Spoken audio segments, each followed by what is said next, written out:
Your nonprofit is all about helping people overcome obstacles in life.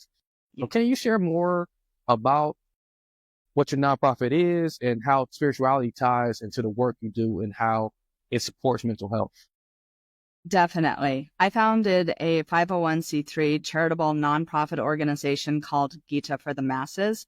And our work is really focused on what I call conscious character development, using consciousness to help us overcome a lot of the limitations that we typically have in daily life, whether that's fear, depression, anxiety, loneliness, guilt, self-doubt, lack of confidence. There are spiritual tools and resources out there to help with all of these things. And so when people are able to be more fulfilled, more confident, more happy, have a deeper faith, we're able to go out and create more of a meaningful impact in the world. And that's what the organization is here to do. It's here to help motivate, inspire, and teach people who want to be better conscious impact makers in society so that they can go out in a fearless way and make meaningful change in the world. For me, I think that spirituality and psychology are literally synonymous words. Spiritual growth and psychological growth are exactly the same thing.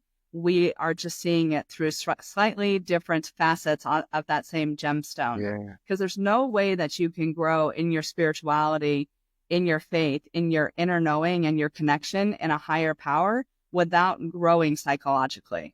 So we're very big on taking spiritual practices and really making them internal to you. So to me, it's less about what we do or the externalized form of worship or ritual that we do or partake in, but it's how do you bring it inside of you and how do you use it to transform your own mindset and cultivate inner discernment and learn how to challenge your limiting beliefs and overcome the past emotional traumas that you have faced. Like, how do you use your faith and your spirituality to make yourself the best version of yourself? That's excellent.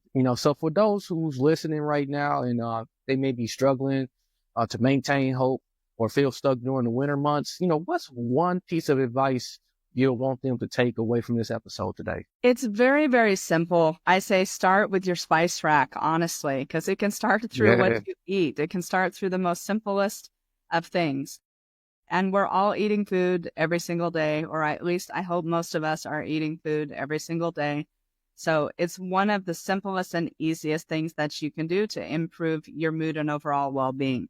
Being in a positive, clear mindset is really instrumental for helping other people to be that way too. I'm sure you've heard the saying, hurt people, and healed people, people.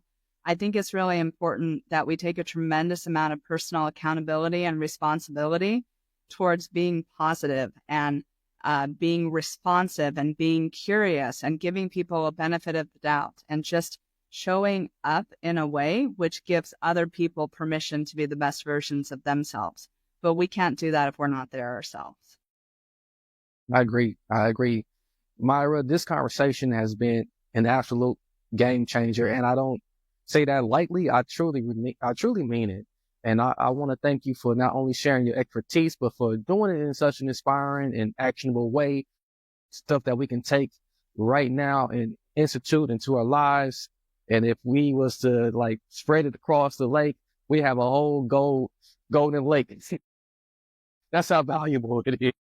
Thank you. So Appreciate you're welcome. So for anyone who wants to learn more about your work or grab your books, where's the best place for them to connect with you?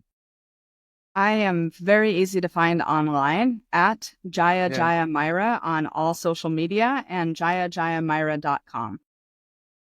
Okay.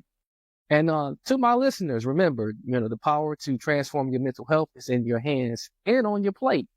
Start small, stay consistent, and don't forget to share this episode with someone who needs a little extra light this winter. And as always, thank you for tuning into the Transform You Live show. Thank you so much to Myra today. Until next time, many blessings, peace, and lots of love.